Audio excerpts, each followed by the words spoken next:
નમસ્કાર, જય ગણેશ દર્શક મિત્રો. વીટીવી ગુજરાતી.com ની વિશેષ રજૂઆત ધર્મ યાત્રામાં આપ સર્વ દર્શક મિત્રોનું હાર્દિક સ્વાગત છે.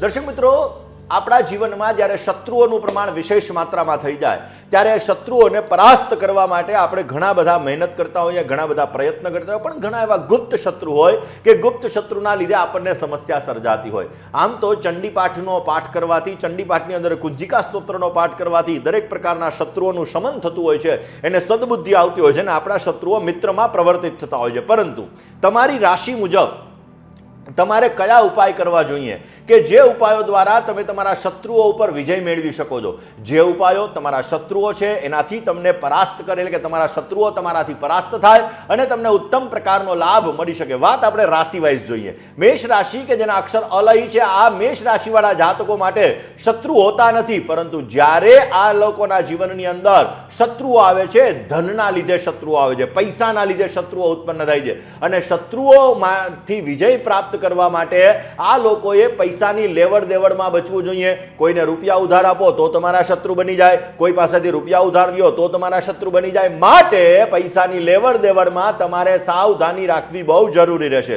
બુધવારના દિવસે ભગવાન ગણપતિને દુર્વા અર્પણ કરી ગણેશ સ્તોત્રનો 3 વખત પાઠ કરવામાં આવે તો પણ તમને તમારા શત્રુઓની અંદર રાહત મળે છે અને પોઝિટિવ રિઝલ્ટ મળી શકે. વાત વૃષભની કરીએ. વૃષભના અક્ષર બહુ જેનો સ્વામી બને છે શુક્ર મહારાજ. આ લોકો માટે સ્વભાવ અને વાણીના કારણે હંમેશાને માટે શત્રુઓ બનતા હોય છે. કર્કશ વાણીનો પ્રયોગ કરી લેવો, પોતાના સ્વભાવની અંદર ઈગો પ્રોબ્લેમ્સ આવી જવો, એના લીધે આ લોકોને શત્રુઓ આવે છે. એના લીધે ક્યાંક ને ક્યાંક પોતાની જીદના લીધે પણ શત્રુઓનું પ્રમાણ રહેતું હોય છે. એટલા માટે ભગવાન શંકરને જો શુક્રવારના દિવસે અત્તર અર્પણ કરવામાં આવે તો શત્રુઓમાં રાહત મળે છે, પોઝિટિવ રિઝલ્ટ મળી શકે. વાત મિથુન રાશિની કરીએ. મિથુનના અક્ષર કચ્છ અને ગ. મિથુન રાશિવાળા જાતકો માટે ક્રોધ, ક્યાંક ને ક્યાંક પોતાનો ગુસ્સો, પોતાની તુક્કાબાજી, એના કારણે શત્રુઓ ઝડપથી બનતા હોય છે. માટે શત્રુ, આ લોકોની શત્રુતા વધારે દિવસ નથી ચાલતી, છતાં પણ શત્રુતા ન કેળવાય પોતાના ગુસ્સાના લીધે. માટે ગુસ્સાને શાંત રાખવો બહુ જરૂરી રહે અને હર મંગળવારના દિવસે, દર મંગળવારના દિવસે હનુમાન ચાલીસાનો પાઠ કરવો જોઈએ, મધનું દાન કરવું જોઈએ, તો અવશ્ય તમારા શત્રુઓ શમન થાય, તમને સુંદર મજાનો લાભ મળી શકે. હવે વાત કરીએ કર્ક રાશિની. કર્ક રાશિ કે જેના અક્ષર ડ અને હ, જેનો સ્વામી છે ચંદ્ર મહારાજ. કર્ક રાશિવાળા જાતકો માટે ગુપ્ત શત્રુઓનું પ્રમાણ વિશેષ માત્રામાં હોય છે. આ લોકોને આગળથી મીઠું બોલતા હોય, પાછળથી કાપવાવાળા એટલે કે પાછળથી એને નુકસાન પહોંચાડવાવાળા શત્રુઓ ઘણા બધા હોય છે. આ લોકો, એનું વ્યક્તિત્વ એવું હોય છે કે એના લીધે એના શત્રુઓ એના ઉપર વાર કરે છતાં પણ એનું કાંઈ બગાડી નથી શકતા. છતાં પણ ગુપ્ત શત્રુઓથી રાહત મેળવવા માટે, ગુપ્ત શત્રુઓથી રાહત મેળવવા માટે કયા ઉપાયો કરવા? દર ગુરુવારના દિવસે કેસરવાળું ગંગાજળ લેવાનું, એનું તિલક કરવાનું અને શિવ ચાલીસાનો નિત્યને માટે પાઠ કરવાનો, પોઝિટિવ રિઝલ્ટ મળશે, શત્રુઓનું શમન થશે. ને હવે વાત સિંહ રાશિની કરીએ. સિંહના અક્ષર છે મન ટ, જેનો સ્વામી બને છે સૂર્ય મહારાજ. સિંહ રાશિવાળા જાતકો માટે શત્રુઓ ક્યાંક ને ક્યાંક જોવા જઈએ કે સિંહ રાશિવાળાના શત્રુઓ તાકાતવાર ઘણા બધા હોય છે. આ લોકો પોતાની શત્રુતા ઉપર ભારે પડતા હોય છે. આ લોકો પોતાના શત્રુને મિત્ર પણ બનાવી શકતા હોય છે. એવી તાકાત સિંહ રાશિવાળાની અંદર રહેલી છે. શત્રુતાથી બચવા માટે, શત્રુઓનો ભયંકર નુકસાન ન કરે એના માટે કયો ઉપાય સિંહ રાશિવાળા જાતકોએ કરવો? દર શનિવારના દિવસે પીપળાના વૃક્ષની નીચે સરસવના તેલનો દીવો પ્રજ્વલિત કરવો જોઈએ અને પીપળાની સેવા કરવી જોઈએ. અવશ્ય પોઝિટિવ રિઝલ્ટ મળી શકે. હવે વાત કરીએ કન્યા રાશિની. કન્યા રાશિ કે જેના અક્ષર છે પઠ અને હણ, જેનો સ્વામી છે બુધ મહારાજ.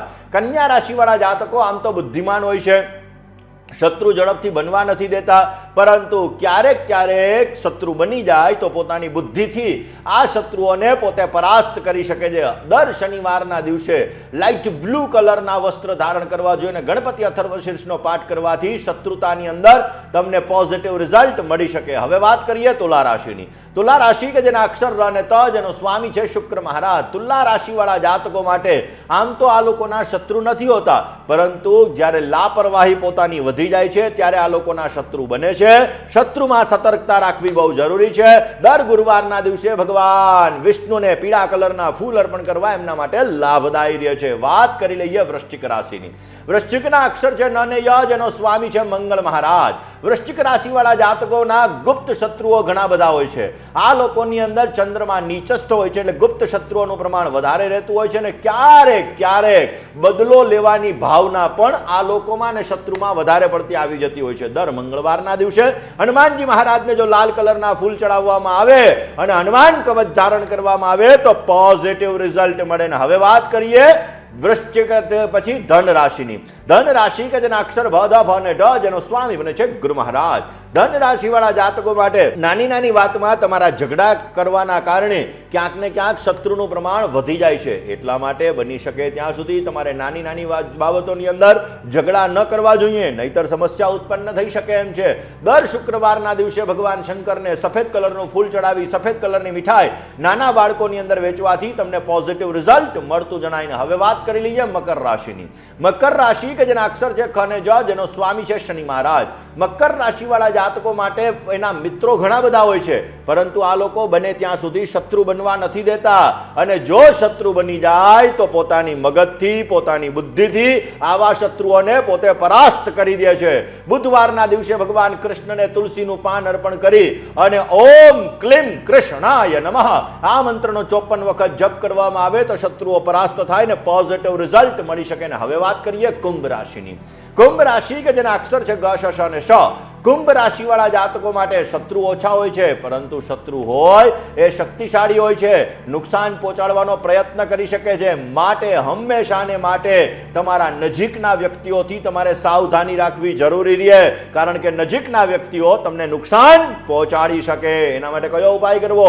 દર સોમવારના દિવસે ભગવાન શંકરને ખાલી જલ અર્પણ કરવું અને શિવાષ્ટકમનો પાઠ કરવો, પોઝિટિવ રિઝલ્ટ મળે. વાત મીન રાશિની કરીએ.